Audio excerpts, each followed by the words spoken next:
السلام علیکم ورحمۃ اللہ وبرکاتہ۔ پیارے بچوں، ہمارا ہندوستانی قاعدے میں سبق ہے، آج سبق نمبر 24۔ ہم اس کو پڑھتے ہیں تو دیکھو وہی الفاظ ہیں جو مشکل ہیں، تو وہ اس میں بھی ہیں۔ وہ اس میں دیا ہے کہ ہا اس طریقے سے ہی بنتا ہے، اس طریقے سے ہی بنتا ہے، جیسے ہا پورا یہ آدھا بنتا ہے، یہ دیا ہے اس میں۔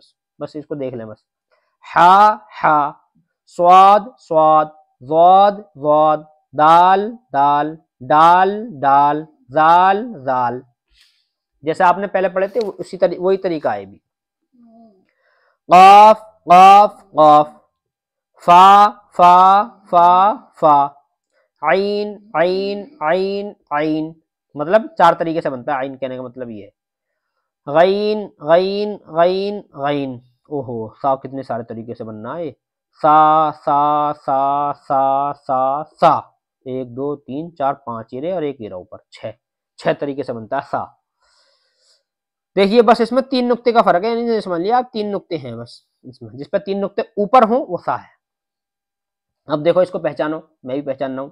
ضاد سا کیونکہ 3 نقطے ہیں، سا عین صاد غین ہا، یہ کیا ہے؟ یہ ہے دال۔